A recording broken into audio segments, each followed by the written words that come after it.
Hello, IceCap fans. Inside the DCU Center with head coach Keith McCambridge, Brian Rogers for IceCaps 360. Coach, this will be the final game of this 5-game road trip. You have to be very pleased with the way your hockey club is performing, 3-1 so far on the road, and really giving it their all each and every game. Well, we're getting key contributors scoring goals at key moments of the game. I thought our work ethic has been there.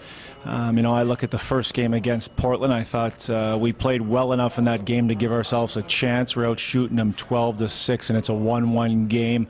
Our goaltender making some good saves. They had some grade A chances against. But as we move forward on the road trip, the Albany game was really good. The Portland, obviously, the second one, some strong things. But yes, Raj, some positives to build off. We realize we're taking this right now one game at a time, and making sure that the finer points in the direction and the commitment to the details and how you need to win games is there. So I'm happy for the guys that we're having some success. But as I mentioned, it's looking at this one challenge at a time. Yeah, this is a tough foe. You've only played them 3 times. So last year you played them a ton in the games. Were so physical. Do you expect more from the Sharks here in the 4th and final encounter here tonight? Well, we know that they're a hungry team. We know that they haven't had a lot of success as of late. They were in the playoffs, and now they're pushed on the outside. So they're going to be a pretty angry team that we're going to face here. We know from last year and this year that they have a team that plays physical. They have a team that pushes and shoves after every whistle. But what we have to do is make sure we stick with our game plan, stick with the direction that we're heading, continue with our special teams to be factors on the good side for games, and look at this as getting the points that we so desperately need ourselves. Yeah. I guess if there's one unfortunate thing, Keith, it's the fact you've got 10 games left, including this evening, but 5 of them are out of conference, and that's tough on the schedule making. I guess if you were to draw up the schedule earlier in the season, you sure wouldn't want to be playing the Toronto Marlies in 4 of your last, 10 games, and Hamilton 1. That's 5 games out of conference, and it's a tough push. Yeah, it's definitely, you want to play teams in your division, in your conference, to be able to make up ground.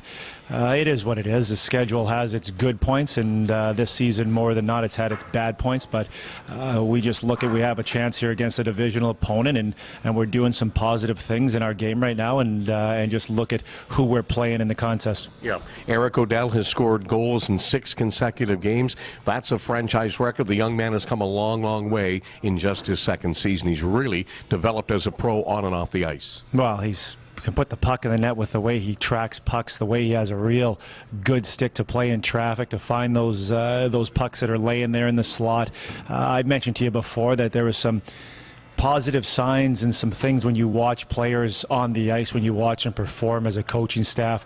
Certain things jump out that it catches your attention. He had that last season. He's had that this year at the beginning, and earned his opportunities. That's all the hard work and commitment and making the most of every time he's on the ice. He's done that, so I'm really happy for Eric that he's been able to find the net as much as he's been right now. So he scored goals in junior. We know he can score goals. We've seen it on the ice. We can see the skill level in practice and the game, so he's being rewarded for that. And Aaron Gagnon is a player that put up a lot of points in the Dallas organization. I saw firsthand from coaching against him what kind of player he can be. I knew last year when we had him that he was a real reliable two-way centerman that can give you some offense, can defend well, can play special teams for you. Had a strong campaign for us last year. This year, for whatever reason, and he's not the only guy, but it's there's been some different intangibles that have taken place with the lockout. It's a different year. So the beginning of the year, not the start that he wanted. I know it wasn't from lack of commitment and hard work and how he wanted to turn his game around. He had the injury, and is that the reason why his game is back at the level that he expects and we do? I'm not sure. It'll be a conversation I'm sure that we'll have, but I'm really pleased with the way Aaron Gagnon's playing. Every time he's on the ice, he's a threat. You can see it in his resume that he's able to do that, and you're seeing it again here right now. Yeah, 11 consecutive games with at least a point. That is a franchise record. And I know a lot of guys are saying, well, franchise records, well, we're just a young hockey club. This is only our 2nd season. So that's an outstanding feat right there. Yeah, as I said, he's doing some good things. It is, some positives, and it's nice to see that he was able to get his game back on track. Your penalty killing has been simply outstanding as of late, and you get a shorthanded goal in Albany the other night to make it 3-1. As a coach, you have to be happy when you see the beautiful breakout and the captain making the perfect pass to get Jags to tuck that one home, and it turned out to be the game-winning goal. Yeah, the penalty kill has been strong, and just as important, our power play has been getting us key time goals for us in games, and you need to have that. Eventually, if you don't have your power play at a high level and getting your goals every couple of games, then you usually end up on the wrong side of the win-loss column. So I like the execution of our power play. I like the one unit Odell. Them every time they go out, they seem to create a lot of chances. The other unit is continuing to get better. It's a work in progress where we're adjusting and trying to find where those guys are going to benefit the most in that power play unit. So you need that to have a chance to win games. Our penalty kill, as you mentioned, is able to keep pucks to the outside, has been able to capitalize and score some shorthanded goals, which is always nice. But our goaltending has been strong, which you always know is a key part of why you have success on your penalty kill. Yeah, that leads me to the next one, Keith. You've got two excellent netminders, but you got to stay with the hot guy, I guess. If he's winning, you don't want to disrupt that flow, correct?